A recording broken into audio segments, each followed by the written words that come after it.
Everybody, it's PJ from Karma Airguns, and today I have a 30 cal Karma EQ, and we are going to switch the cocking handle from the right side to the left side for a left-handed shooter.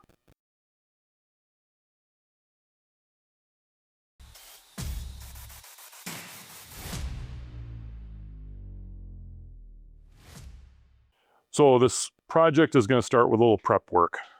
We are going to remove the cheek piece in order to get at the pin that holds the cocking lever in place.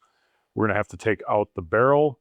So we have to remove a couple of screws to get us started. So we're going to start at the back end with the cheek piece.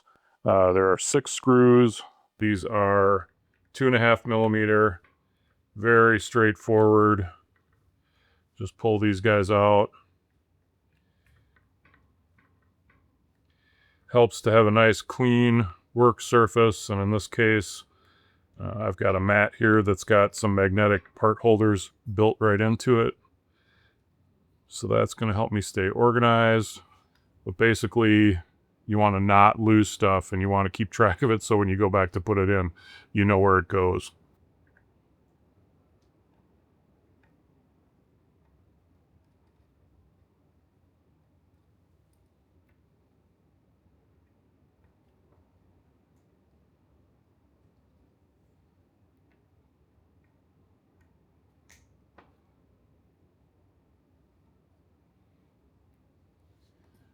Get that out of our way. Now we're going to take the 8 grub screws that hold the barrel in place out.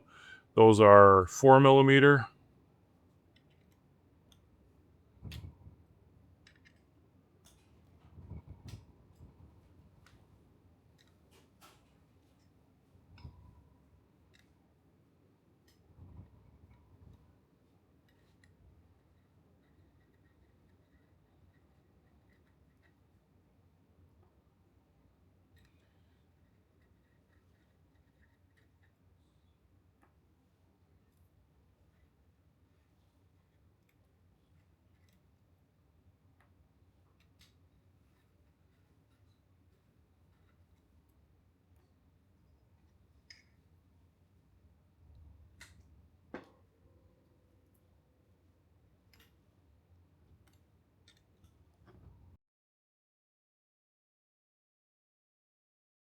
So you may want to make note of this when you're taking this apart.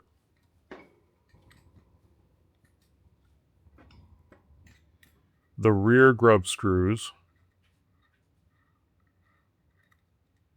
are shorter than the front grub screws. So it may be worth your time to keep those in separate piles. And remember that the long ones go in the front.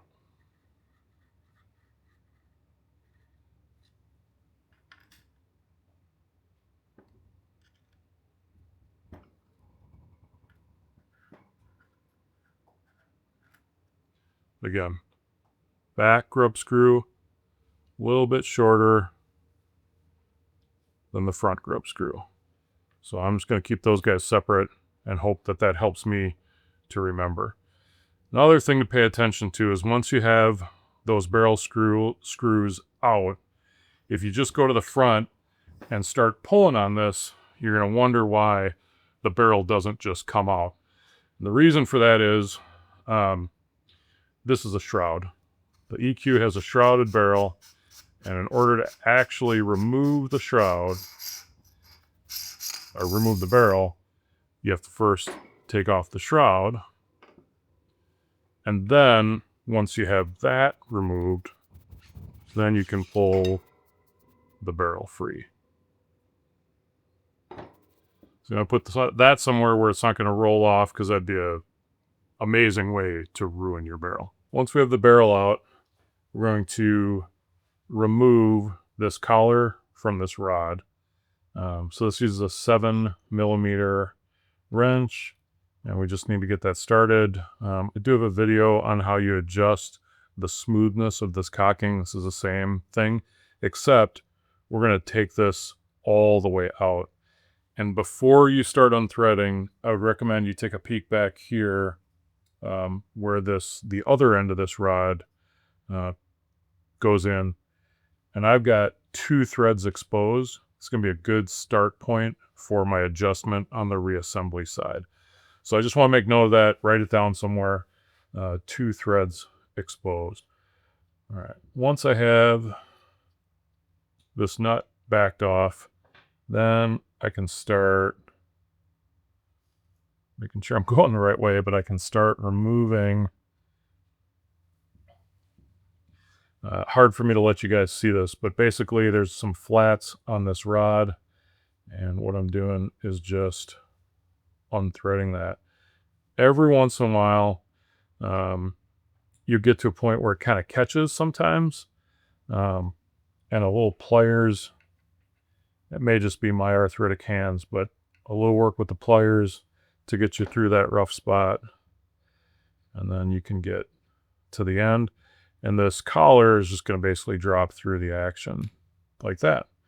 I am going to go ahead and take that split ring washer off of there so I don't lose it. I'm also going to take this nut off the end of the threaded rod. I'm going to set that to the side so that doesn't get lost. This swap over does involve sort of splitting the gun into 2 pieces. The issue is, even if we were to thread this rod forward through here, because what we're trying to do is get this bolt. There's a bolt in here that provides the pivot point for your cocking lever. We need to get that out, and actually the hole that it sits in is blocked at the top by this bar. So we need to get it out of the way. You're going to look at this and you're going to think, maybe if I thread this rod forward, I could pull it out and I'd be good to go. Unfortunately, without putting excess torque, force, and possibly, I don't know what the best word is, warping this rod, which is going to, it's going to impede the function of the gun moving forward. You can't get that rod out of there. So we're going to degas the gun, take it into 2 parts, then do the swap and start putting things back together. So to degas the gun, you need a 24 millimeter wrench. We're going to loosen the gauge on both sides.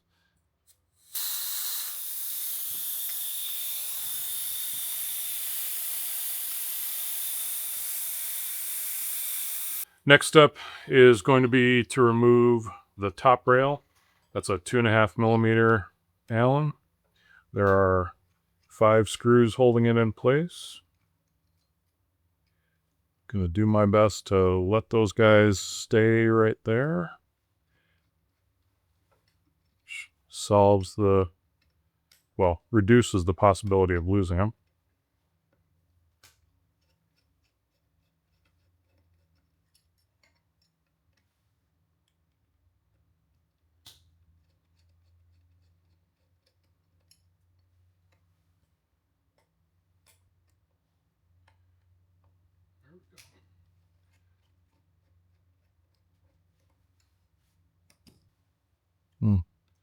One more. 6.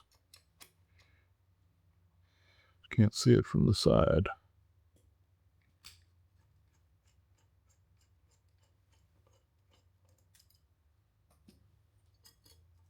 There we go. Set that right there. Now we can come around to the bottom. There are 2 screws here and another 2 there. These are also 2.5s.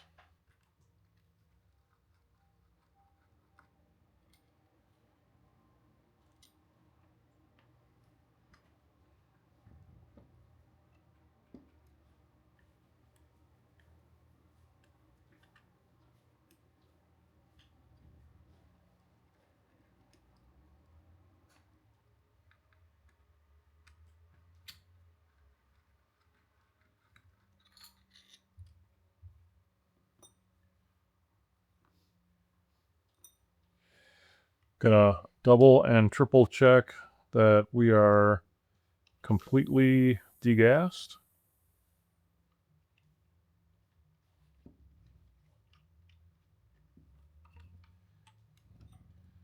That includes both the plenum and the tank.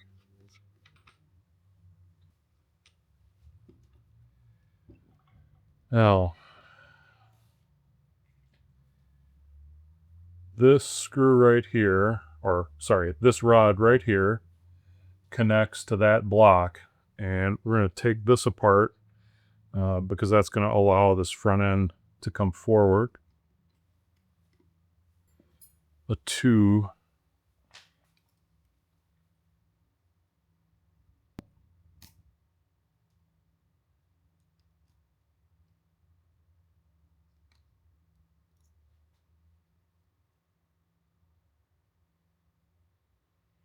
I'm not going to take that screw all the way out of the block. I just want to loosen it because this rod is threaded on this end. And that screw just kind of bites down in there.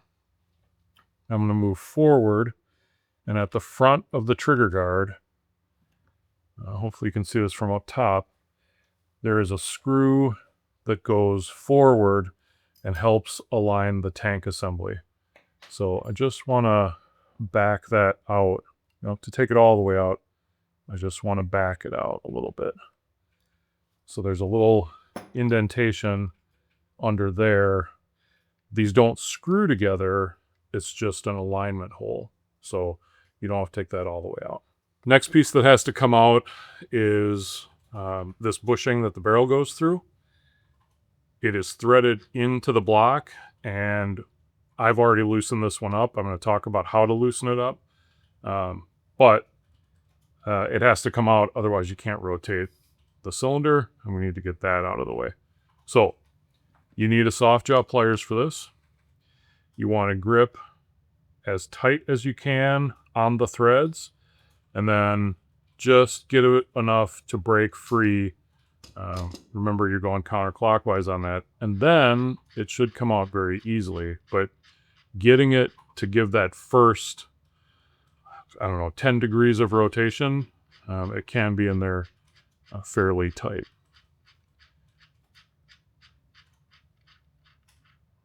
So once you have that on, set that aside. Probably no risk of not knowing where to put that in.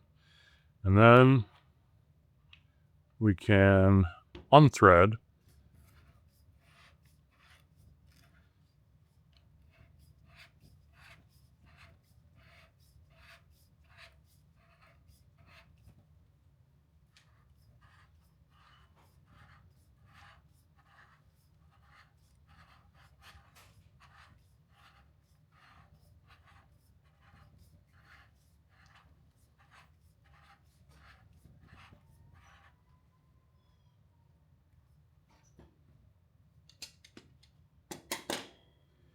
So from the top view, you can see we have a couple things going on here. So this is the plenum, and that's threaded in here through this sort of double nail back into, if we think of this as the action, right?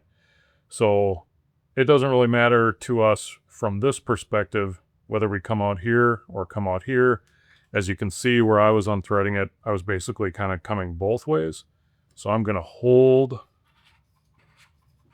that. So I just take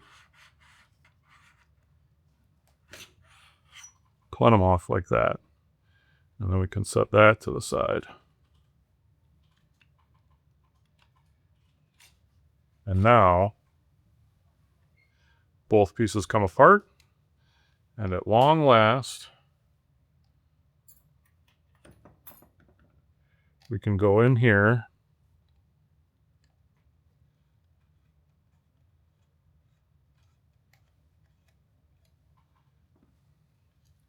and take out this bolt. This is the pin that we've done all this work to get to. So let's not lose that. And while we're talking about not losing things, you will notice that at the low end, the bottom side of the lever, if you look very carefully, there's a washer in there. We're going to pull this out, and we don't want to lose that washer.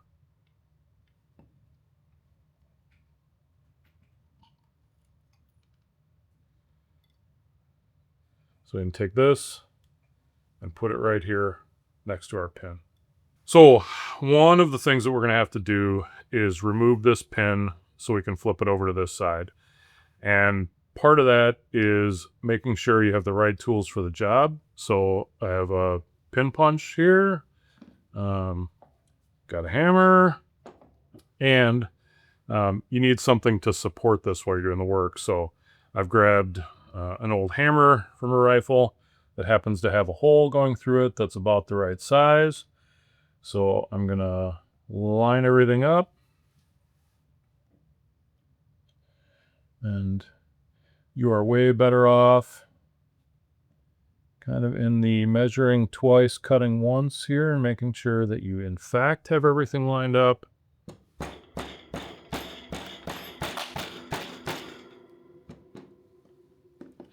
And that it stays lined up.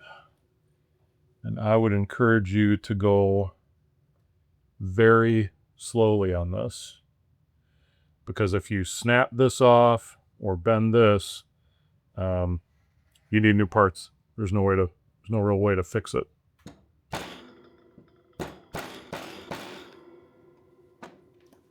Now we're starting to move. And there we go. Pin is out. Everything is still good. And here's our pin. At some point, you're going to need to take this part of the handle off. It doesn't really matter when you do that. But if you've never had it come off or never taken it off, it's a simple matter of unthreading the short side and then unthreading the long side. Now later when you put this back in, if you found that this occasionally wanders on you a little bit, I would recommend taking just a little bit of blue Loctite, and before you put it back in, you're going to put it in upside down actually when it's on the other side of the gun, but a little bit of blue Loctite into the threads here, and then just a little bit inside the cap, and then you'll thread this through and then thread the cap on, and that little bit of blue Loctite will hold everything in place for you. What does matter is making sure you put this back with the correct orientation. And the easiest way to do that is sort of imagine the gun parts going back into the gun. With this collar, right, you need this flat with the two holes. That needs to go down. And this collar goes up and towards the breech end of the gun. So that needs to sit in there like that. And then you can kind of put the handle back in where it's going to go. And this should show you the proper orientation for how this goes together. The upside is if you get it wrong, you get an opportunity to practice using your punch pins and taking things apart and putting it back together. And maybe if you catch up with me at the Pyramid Air Cup, I will tell you how I know that.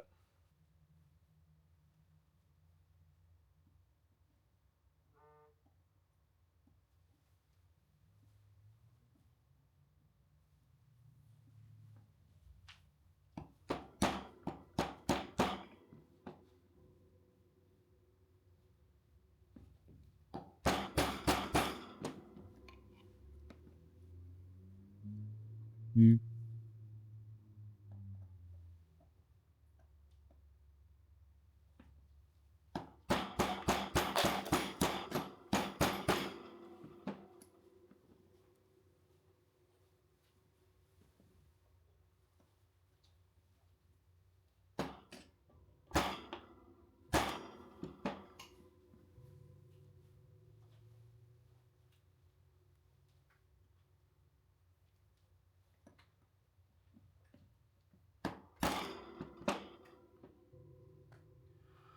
So when you get that all the way in, you want to feel and make sure that you haven't punched it through the bottom or that it's protruding from the top. You want to make sure that you haven't crushed in the sides. It's kind of like a figure eight or I don't know, I always think it's kind of peanut shaped or whatever, but you want to make sure you haven't crushed those wings in.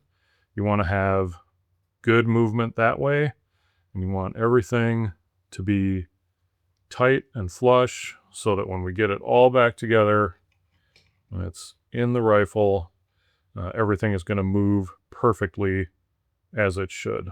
So successful operation there. So we can move some of these tools out of the way and focus our attention on getting everything back together the right way. Before I start putting the air system back together and assembling, I am going to put this lever into its new spot on the left-hand side, or yeah, left-hand side. So I'm going to slide that in there, and then I'm going to put, remember this washer that goes at the bottom, I'm going to put this guy in. That holds everything, well, it keeps that arm from wobbling. Probably the best way to describe it.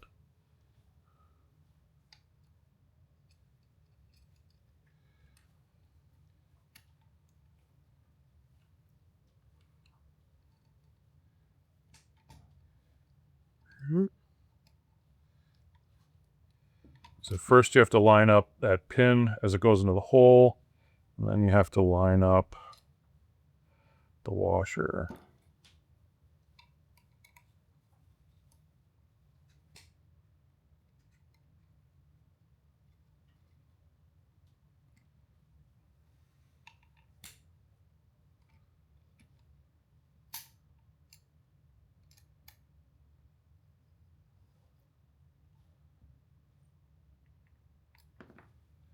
And that has good movement.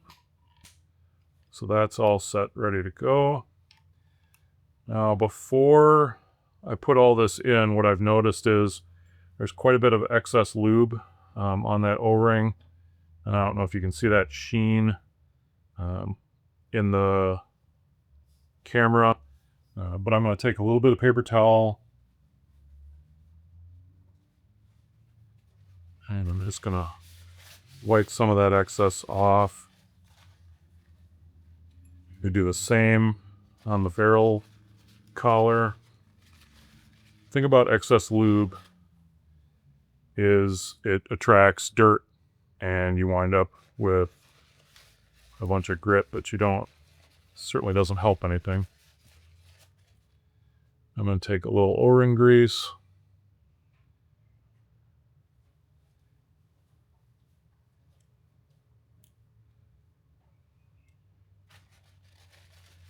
Make sure that's properly lubed. Just check the threads in here.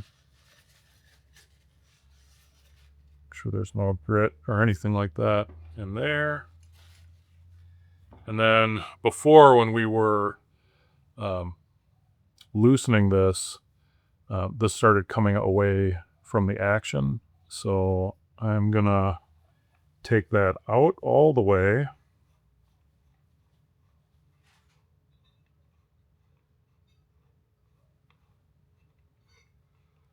This isn't absolutely necessary, but as long as I'm in here, I'm going to do it. So you can see this is the valve stem. This is where the hammer comes in and hits it. And that's what lets the air flow through. So just making sure that's straight. And then I'll thread that back through.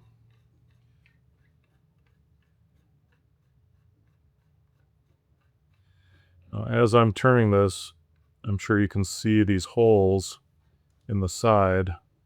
This is so you can take a punch and you can use those to make sure this is tightened down.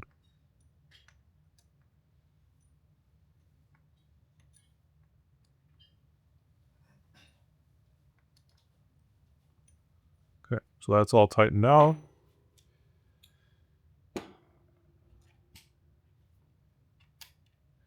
And we can put these two together. So there's a couple parts that have to line up. If you're going to attach these two at this point, and actually it's an easy time to do it, you have to remember to put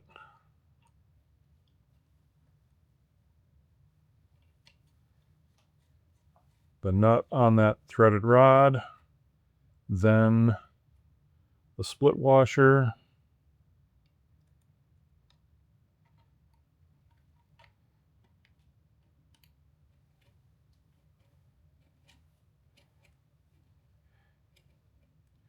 and that just gives you 1 point of contact.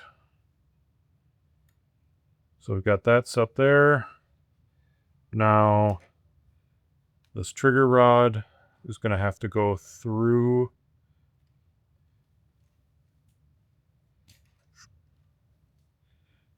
this part right here. I'm going to actually get you a close-up picture of that so you can see what we're looking at. So I will roughly adjust this now and then come back and readjust later, but I want to make sure that this is holding secure. So I've got just a little bit of thread exposed there, and I'm going to tighten this down. Just like that. So now we are ready to bring the plenum back in. And start threading that in.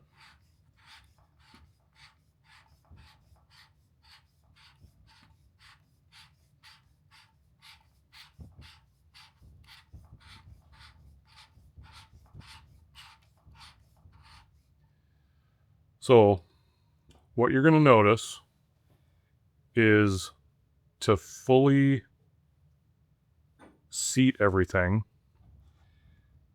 Obviously, I can tighten it no further, and this just doesn't line up, right? This wouldn't be right, right? So what I'm gonna have to do is, I guess, de-thread it 1 rotation in order to get that to match. This block is threaded into the plenum tube. The back end of the plenum tube is threaded into this, what's essentially a double nail on the valve body, and there's threads on the other side. It's frankly just not possible in machining worlds to have those multiple things so they all just happen to perfectly thread together and end with a perfect, there's no barrel in this, right? Perfectly lined up thing. It just doesn't happen. This is the thing with threads. This happens in all of our threaded life. We just usually don't notice it. You don't care what orientation the cap is on your soda bottles. It doesn't matter. You just want it closed. But the reality is that does have to end somewhere. And in this case, you kind of notice that it's just going to be a little bit off one way or the other. So that's how you make that adjustment. So as we start reinstalling the tank and plenum, you'll probably find that you get to a situation like this. And this is not fully installed, but you'll notice that I have a gap here and a gap here. This is not going to seat in completely all the way. Just the way that things are screwed together and the number of threaded joints we have in this system, there's going to just be this little bit of gap. But what you want to make sure is that this collar and these holes are for this purpose is threaded all the way back into the rear part of the action. So we're going to screw this all together, and if there's going to be a gap, you do not want a gap here by the action. It's okay to have a little gap on this side.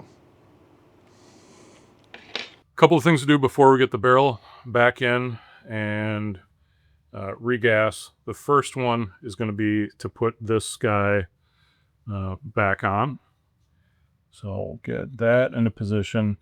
That will help lock everything front to back. So we've got 4 screws that go in there, and you need your 2.5 millimeter Allen for this.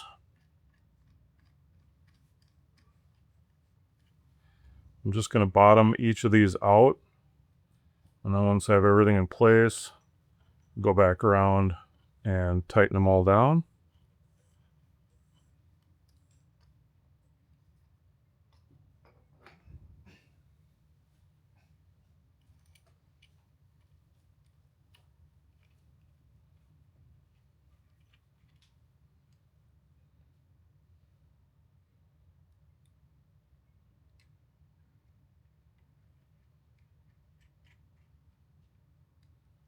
So all those are in.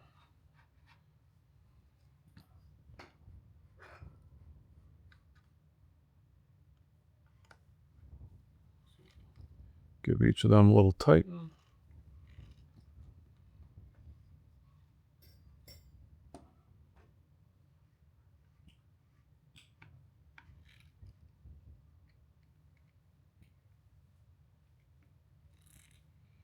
Okay. So then I'm going to make sure I have this oriented, and I can drop in the barrel bushing, which is going to help to lock this in its proper place.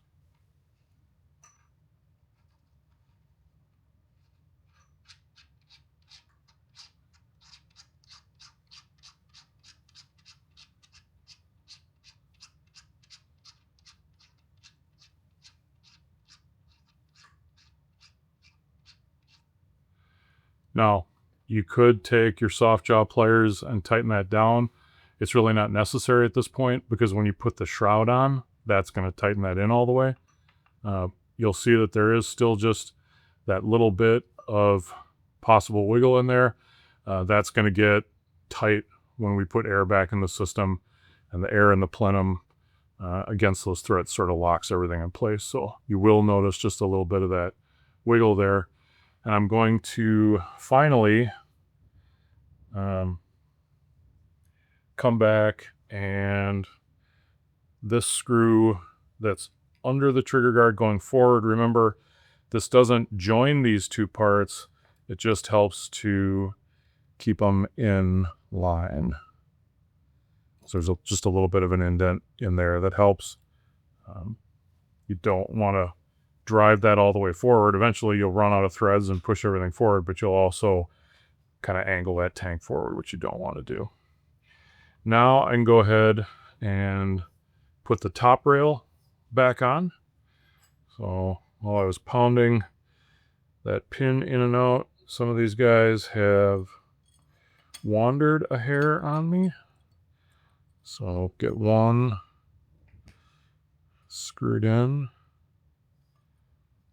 I'm going to do exactly the same thing I did before, where I get these close to bottomed out and then go back and tighten them all so I can make sure everything is straight and true and in the proper position.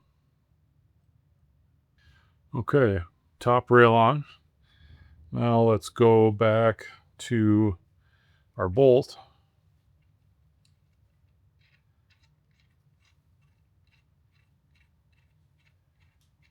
I'm going to screw the bottom piece through, and then the top piece on. Now, if you find that this top cap or bottom walks a little bit on you, those threads would be a good spot for a little blue Loctite. So you could put a little bit of that on there if you wanted to. So home stretch now, we're going to slide in the barrel. Before you put the barrel in, there are inside these uprights clamps. Trying to let you see through. You should be able to see some orange through there. Basically what you want to do before you put the barrel in is make sure you can see straight through. You don't have to see orange. You just have to be able to see through.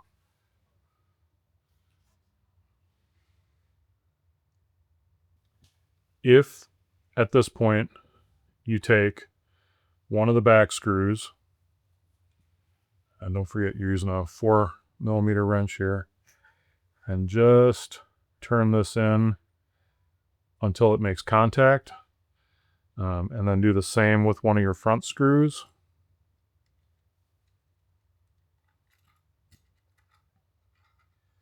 It is unlikely that those clamps will turn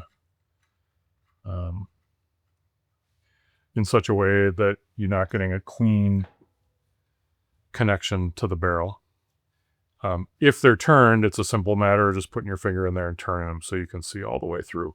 If you forget to do that and you have the barrel in, you should be able to see them. They essentially are like flats. And if they've moved, then you can adjust accordingly. As you get ready to install the barrel, you'll want to take a look at this radial transfer port, and you'll want to inspect the O-rings here and make sure that they're in good shape. The barrel system on the EQ does allow for clocking of the barrel, which means intentionally putting the barrel in one configuration or one radial position or the other. I personally like to put it in so that as the pellet or slug comes in, it's not going across a hole, it's going across material. So I will put it so this is up and down. I do know some people who like to have the hole in the 0 or 180 position. I guess that's a matter of preference, but what you do need to do is take a marker or something, and you can either put a mark here or you can put a mark further down so you know what up is going to be for your case. And then it's simply a matter of sliding through all of the uprights and then back into and making sure that it's properly adjusted in here where the magazine seats. So I've got 2 screws in already. I'll just follow around to get the rest of them in. I'm just putting those in until they touch down. I can still see that hole, so I know that the clamps inside are aligned properly.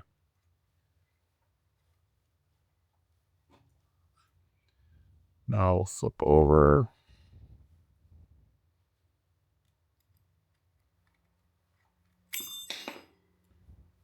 Drop a wrench. I think actually it's good luck to drop a wrench.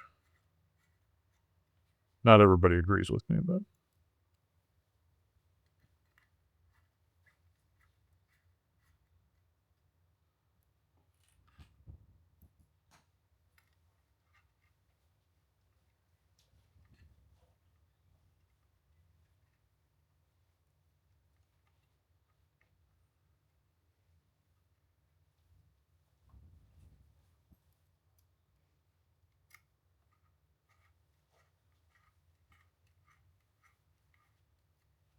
now that all those are touching down, I can go back and tighten them down.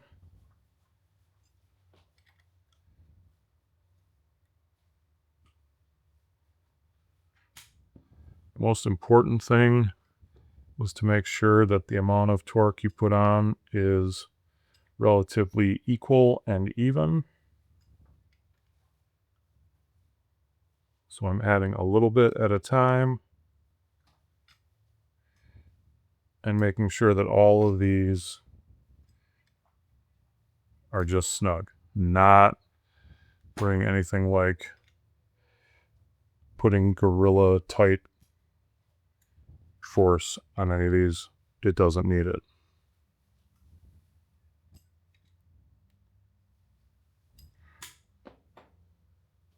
So we still have the gauges that are loose, so I'm gonna hand tighten that, and then just a little bit of a turn with the 24mm, and then I have to do it to the gauge on the other side. Just keep track of not putting too much pressure on these gauges. It is possible to over tighten the gauge. You can either damage the gauge or the threading underneath. So it doesn't need to be too tight. If you have a small leak from there as you're airing up, you can always just give it a little bit more and that should be fine. I can, from here, reinstall. I managed to get a bunch of dust all over this barrel. The shroud actually is in two parts. You got a front part with an air stripper on it, and then you have the tube. So we're going to take it apart. It's easier to put on if you have it in pieces. So we'll slide this over, and this simply threads on.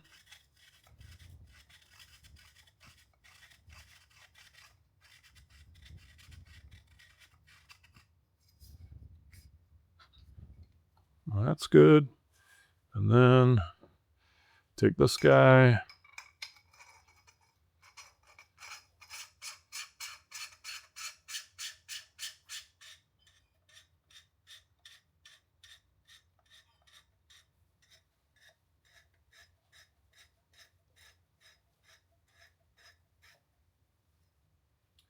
Get that on there.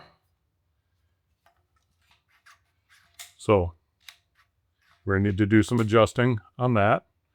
And then we need to adjust the trigger. So the other thing we have to put back on is our cheek piece. So let's do that first before we make adjustments.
So as I make a cursory look around the table, I don't see any extra parts, which is a good sign.